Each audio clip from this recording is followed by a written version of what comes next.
नमस्कार, news world India इस वक्त आप देख रहे हैं। आपके साथ मैं हूं प्रांजलि सिंह। कभी शक्तिमान घोड़े तो कभी अपने ही ऊपर किए गए स्टिंग को लेकर चर्चा में रहने वाले उत्तराखंड के सीएम हरीश रावत जी। कई सवाल हैं और खास करके अभी जो कुछ चल रहा है उत्तराखंड में, उन तमाम मुद्दों को लेकर के हम विकास पर भी बातचीत करेंगे, क्योंकि इस वक्त हरीश रावत जी खुद मेरे साथ मौजूद हैं। रावत जी, बहुत बहुत स्वागत है आपका हमारे इस चैनल पे। आपको लोग अंधविश्वासी कहने लगे हैं, क्या वजह है इसकी? यदि लोग मुझसे ये कहें कि मैं धर्मभीरू हूँ, देवी देवताओं में आस्था रखता हूँ, तो ये अंधविश्वास नहीं है। उत्तराखंड को लोग देवभूमि कहते हैं और देवभूमि का जो मुख्यमंत्री हो वो धर्म आदर करने वाला न हो और धर्म पारायण न हो, देवी देवताओं में आस्था रखने वाला न हो, तो फिर या तो वो उत्तराखंड का मुख्यमंत्री नहीं है या फिर उत्तराखंड देवभूमि नहीं है। तो मैं तो जो उत्तराखंड का नाम है उस नाम के अनुरूप अपने आचरण को ढालने का काम कर रहा हूँ। अब उसको कोई मेरा अंधविश्वास कहना चाहता है तो कहे, मैं तो किसी को रोक नहीं सकता। पूजा पाठ की बात समझ में आती है, बिल्कुल आपने सही कहा, लेकिन कुछ अंधविश्वास के चक्कर में आकर के शक्तिमान घोड़े की प्रतिमा को हटा देना और उसके बाद मुख्यमंत्री जी का इतना चर्चा में आ जाना और बहुत खुलकर के कुछ नहीं कह पाना, हम ये भी कह सकते हैं क्योंकि तत्काल प्रभाव से आपका कुछ बयान सामने नहीं आया, इसके बारे में आप क्या कहेंगे? नहीं, हमने तत्काल बयान दिया। हम ही ने, मेरी गवर्नमेंट ने उस पार्क का नामकरण किया और ये भी फैसला किया कि स्टैचू वहाँ पर लगाई जाएगी। लेकिन स्टैचू में कुछ फॉल्ट की बात जब सामने आई कि भाई घोड़ा है, घोड़ी है, कई सवाल उठे। तो क्योंकि बहुत सारे डेवलपमेंट निर्णय के बाद उस समय हुए जब मैं मुख्यमंत्री नहीं था, तो यदि मैं अनावरण करता तो पूरी जिम्मेदारी मेरी होती। इसलिए मैं चीज़ों को देख लेना चाहता था और मैंने बिल्कुल स्पष्ट कहा है कि समय आने पर हम जो है पार्क को भी विधिवत रूप से ठीक डेवलप करेंगे और उस जो है स्टैचू भी लगाएंगे। लेकिन आपके बिना जानकारी के स्टैचू लग कैसे गया? देखिए, ये निर्णय बहुत पहले हुआ था, बीच में राष्ट्रपति शासन आ गया, चीज़ें आगे बढ़ी, तो उस समय किस तरीके की स्टैचू बन रही है किसी ने उसको देखा ही नहीं।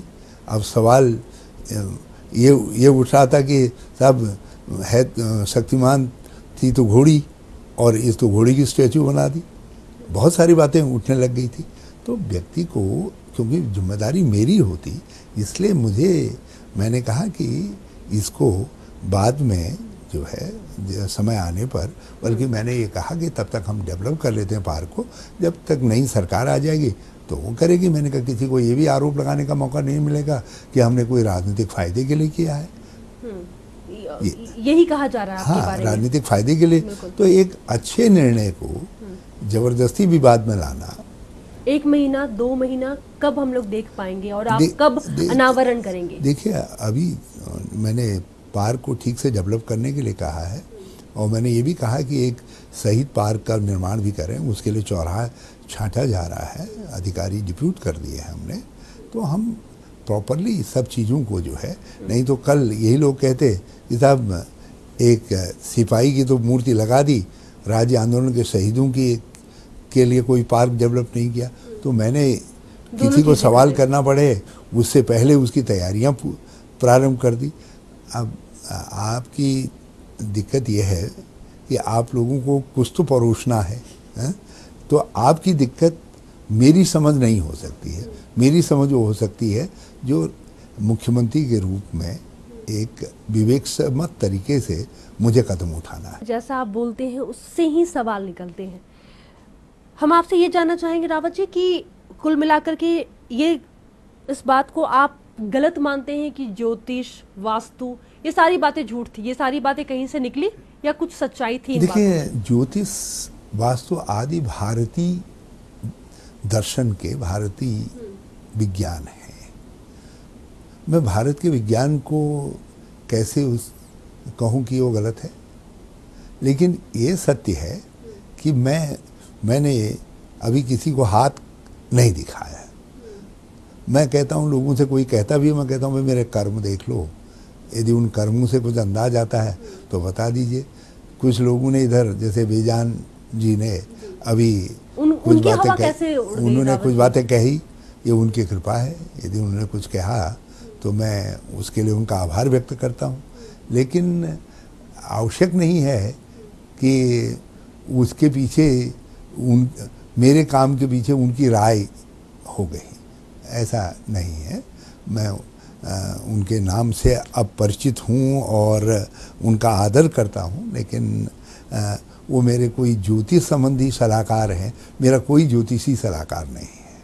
हाँ, मैंने कहा कि मैं अपने देवी देवताओं का सबका आदर करता हूँ, क्योंकि देवभूमि का चीफ मिनिस्टर हूँ, इसलिए हर समय हाथ जोड़े हुए रहता हूँ। आपका स्टिंग ऑपरेशन हुआ, चाहे कुछ दिनों के लिए ही सही, आपकी सरकार चली गई।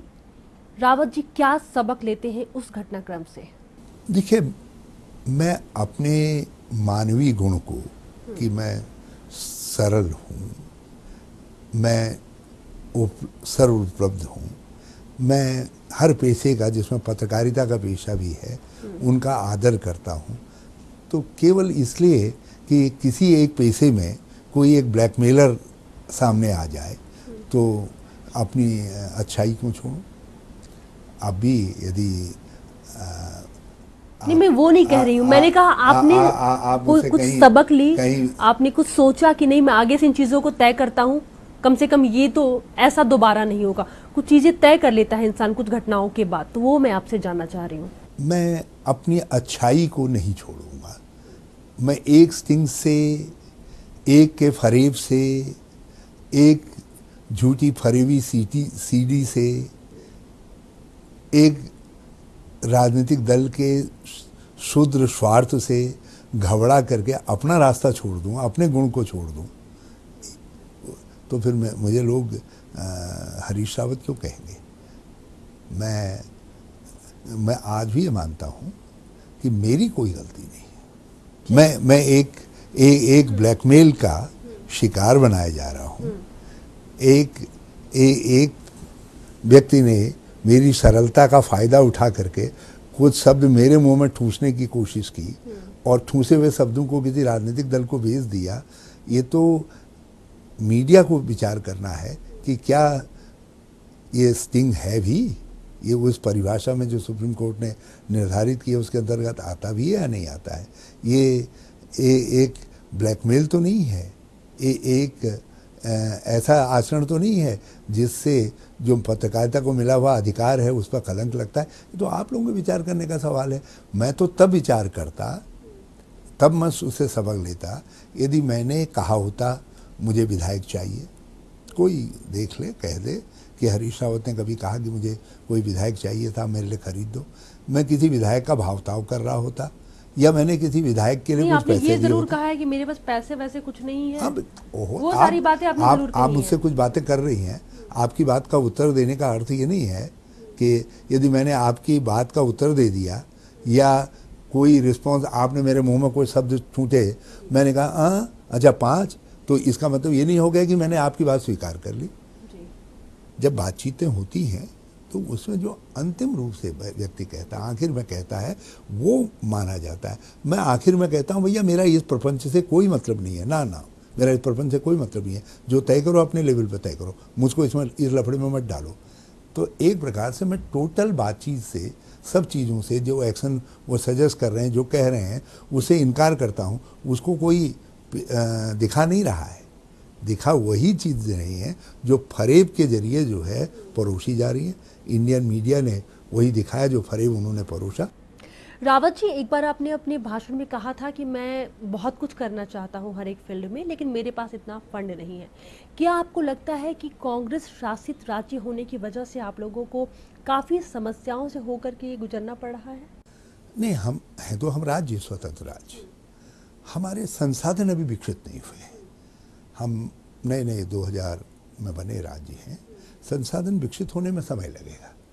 दूसरा, हमारी जो भौगोलिक स्थिति है वो हमारे लिए बहुत सारी बाधाएं तय करती है। जैसे हमारे वहाँ हर चीज़ में जो कॉस्ट ऑफ कंस्ट्रक्शन है, कॉस्ट ऑफ ट्रांसपोर्टेशन है आदि जो है अन्य राज्यों के मुकाबले कई गुना ज़्यादा है।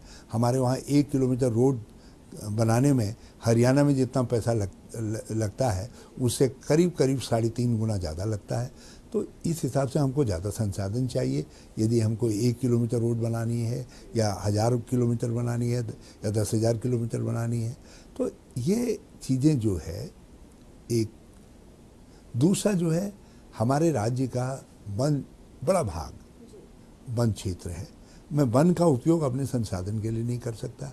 मैं वन क्षेत्र में कुछ और उत्पादित नहीं कर सकता क्योंकि वो देश को ऑक्सीजन दे रहे हैं, देश के पर्यावरण संतुलन के लिए आवश्यक हैं। तो उसके लिए उसके एवज में मुझको देश कुछ नहीं दे रहा है कि तुम 75% ज़मीन में जंगल रखे हुए हो, इसलिए उत्तराखंड तुमको मैं ये धन दे रहा हूँ। मेरे वहाँ से एक प्राकृतिक संपदा निकलती है पानी। उत्तरी भारत का जितना वाटर सिस्टम है, गंगा वाटर सिस्टम, वो मेरे राज्य से प्रारंभ होता है। लेकिन मेरे ऊपर ये जिम्मेदारी तो है कि मैं गंगा को सतत रखूं, साफ रखूं, जलयुक्त रखूं। रावत जी, आप एक ऐसे राज्य के मुख्यमंत्री हैं जहां पर्यटन की बहुत बड़ी संभावनाएं हैं। क्या आपकी कोई खास ऐसी प्लानिंग है जिसे हम आने वाले वक्त में उत्तराखंड को काफी आगे देख पाएंगे? बिल्कुल आप देख पाएंगे, हैं भी। इस समय मुझे खुशी है कहते हुए कि हमारी केवल 4 धाम यात्रा नहीं या कांवड़ यात्रा नहीं, बल्कि सारे जितने स्थल हैं उत्तराखंड के दूर दराज के भी, वो पर्यटकों से गुंजायमान हैं। हमने अपने पर्यटन को बहुआयामी बना दिया है। हम पहले केवल सीनिक ब्यूटी के लिए जाने जाते, प्राकृतिक छटा का आनंद लेने के लिए लोग वहाँ जाते थे। अब हम साहसिक पर्यटन के क्षेत्र में बहुत सारे कदम उठा रहे हैं और वो एक बड़ा एरिया उत्तराखंड में खुल गया है साहसिक पर्यटन का। हमने जो परिस्थितिजन्य पर्यावरण है, विशेष तौर पर फॉरेस्ट आधारित जो पर्यावरण पर्यटन है, हम उसको बढ़ावा दे रहे हैं। उसके लिए हमने एक सेपरेट कॉरपोरेशन बना दिया है, उसके माध्यम से हम बढ़ावा दे रहे हैं। हम वन्य जीव, पशु पक्षी आदि जो है हम बर्ड डेस्टिनेशन के रूप में, रेप्टाइल डेस्टिनेशन के रूप में, बटरफ्लाई डेस्टिनेशन के रूप में, या इस तरीके के कुछ ऐसी चीज़ें जो प्रकृति के साथ जुड़ी हुई प्राणी हैं उनके डेस्टिनेशन के लिए पहचाने जाएं, उस क्षेत्र में बहुत अच्छा काम कर रहे हैं। बल्कि टाइगर्स की संख्या जिस तरीके से बढ़ी है दुनिया ने, उत्तराखंड के अंदर दुनिया ने हमारी तारीफ की है। तो हम अपने पर्यटन को बहुआयामी बना रहे हैं और हम धार्मिक पर्यटन और सीनिक पर्यटन से आगे बढ़ करके साहसिक पर्यटन, परिस्थितिजन्य पर्यटन और जो दूसरे पर्यटन के स्वरूप हैं उन स्वरूपों को आगे बढ़ा रहे हैं और उसके लिए एक कार्य योजना पर राज्य काम कर रहा है। उत्तराखंड के बाद अरुणाचल में हमने ठीक वैसा ही लेकिन कुछ अलग उलटफेर देखा। क्या आप लोगों की कमजोरी का फायदा केंद्र को मिल रहा है, ऐसा लगता है आपको? देखिए, संविधान जो हमारा 10वां अनुच्छेद है और विशेष तौर पर मैं यदि सीधे कहूँ दल बदल विरोधी जो कानून है, राजीव जी के समय में वो कानून आया और अटल जी के समय में उस कानून को और कड़ा बनाया गया। उद्देश्य था कि दल बदल को कतई नेस्तनाबूद किया जाए और जिसको भी समाधान ढूंढना है अपनी समस्याओं का अपनी पार्टी के अंदर, पार्टी फोरम के अंतर्गत करें। लेकिन जिस तरीके से उत्तराखंड में हुआ, अरुणाचल में हुआ, उससे दल बदल को प्रश्रय मिला और कुछ संस्थाओं के ऊपर उंगलियां उठी।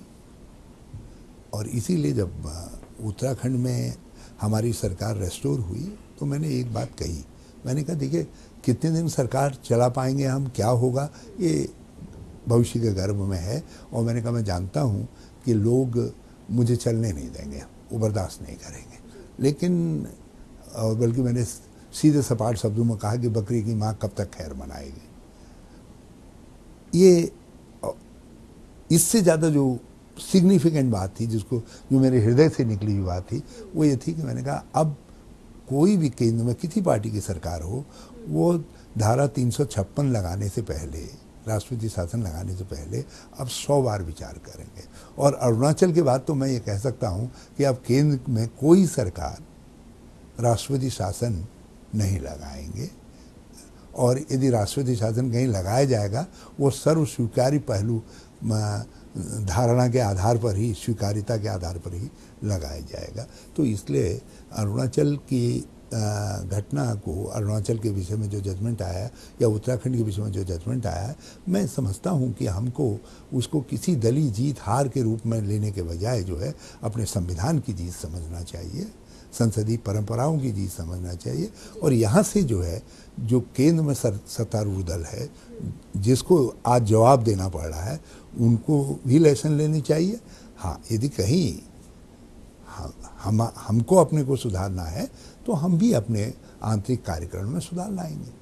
राजनीति के साथ साथ कई पदों पर आपका एक बहुत लंबा अनुभव है, आप बेहतर बता सकते हैं, क्या भारत आने वाले वक्त में कांग्रेस मुक्त बनने जा रहा है? देखिए, ऐसा दिन संसदीय लोकतंत्र के लिए दुर्भाग्यजनक होगा। ऐसा सोचना भी दुर्भावनापूर्ण ही नहीं है, बीजेपी कह रही है कि हम बनाएंगे, इसलिए मैंने ये सवाल किया। मैंने कहा ये अनुभवी हैं आप। मैं कौन कह रहा है मैं उस पर कमेंट नहीं करूंगा। ऐसा सोचना भी दुर्भावनापूर्ण ही नहीं, दुर्भाग्यजनक है। इस दिशा में काम करना तो छोड़िए। संसदीय लोकतंत्र के अंदर यदि राजनीतिक दल नहीं रहेंगे, सत्तारूढ़ दल ये कहेगा कि मैं फला मुक्त भारत बनाऊंगा। अरे गरीबी मुक्त भारत बनाओ, अशिक्षा मुक्त भारत बनाओ, शोषण मुक्त भारत बनाओ, सांप्रदायिकता मुक्त भारत बनाओ, जाति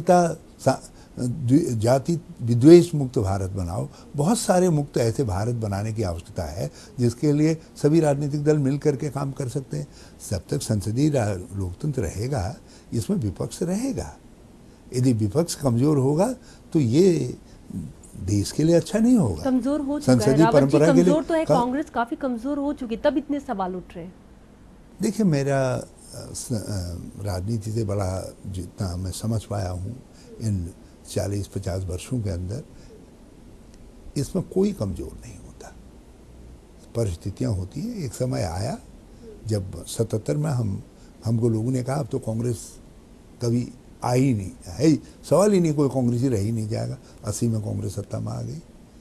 लोगों ने 86 में ये कहा कि अब तो अटल युग आ गया है, अब तो कांग्रेस कभी वापस आ ही नहीं सकती। जब राम जन्मभूमि का मामला आया 91 के अंदर, लोगों ने यही कहा, लेकिन कांग्रेस फिर आई। आप उस दौर की बात बता रहे हैं जब कांग्रेस के पास चेहरा था। मैं अब भी कह रहा हूँ आपसे, अब भी, क्योंकि देश का जो डीएनए है, देश की जो सोच है, हमारे देश की जो परंपराएं हैं, जो देश की एक मानसिकता है, वो कांग्रेस की मानसिकता से मेल खाती है। सहिष्णु भारत है, कांग्रेस सहिष्णु है।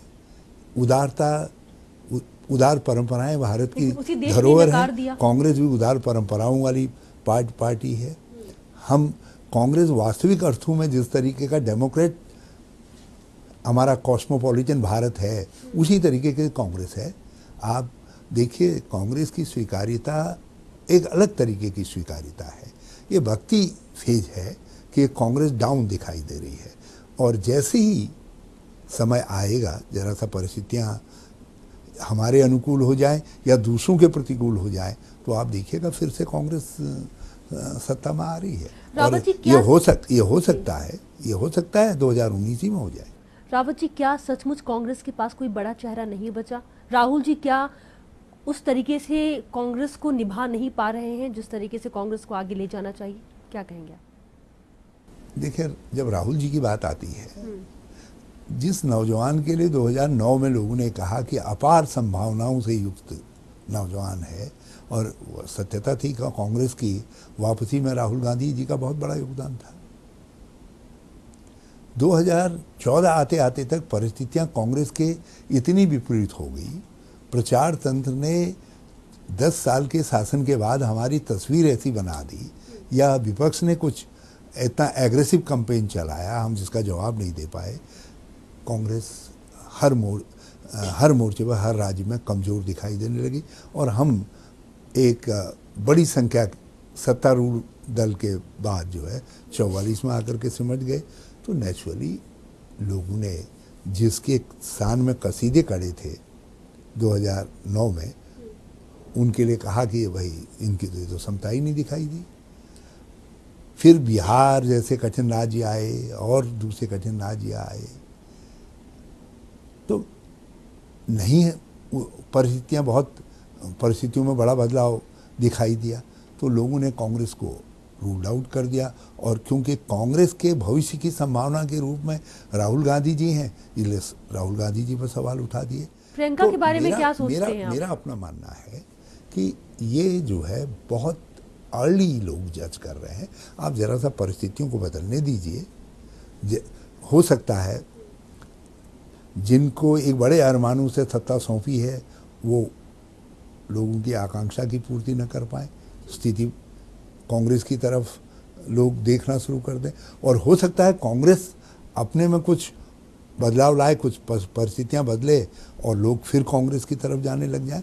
लेकिन कांग्रेस उभरेगी, शक्तिशाली होगी, राहुल गांधी जी के ही नेतृत्व में होगी, सोनिया जी के मार्गदर्शन में होगी। और हाँ, प्रियंका जी अभी अमेठी देखती हैं, पार्टी रायबरेली देखती हैं, फ्रंट पर मुश्किल है मतलब नहीं देखती हैं। ये उनको निर्णय करना है कि कितना समय दे पाएंगी।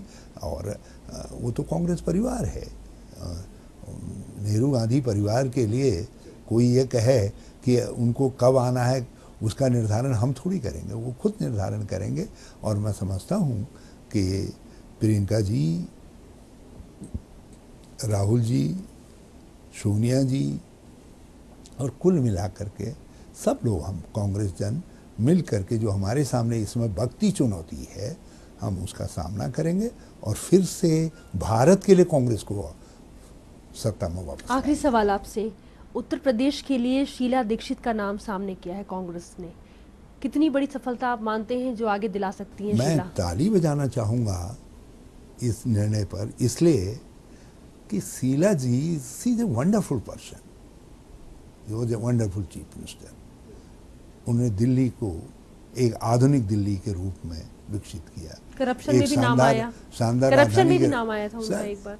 देखिए, आप जब सत्ता चलाते हैं तो बहुत सारे सवाल उठते हैं जी, लेकिन इससे लीडरशिप की क्वालिटी कम नहीं हो जाती है, बात नहीं हो जाती है। और पॉलिटिकली मोटिवेटेड भी कई सवाल उछाले जाते हैं, इससे व्यक्ति की जो अच्छाइयाँ हैं वो छिप नहीं जाती हैं। बादलों से कोई सूरज को हमेशा के लिए नहीं ढका जा सकता है। और मैं जानता हूँ दिल्ली के लोग खुद रियलाइज़ कर रहे होंगे कि शीला दीक्षित के होने और न होने का क्या अंतर है।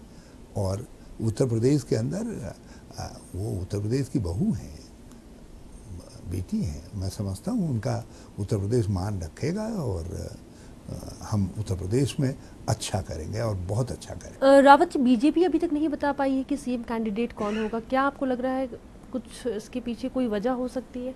देखिए, बीजेपी क्या सोच रही है तो वो जाने,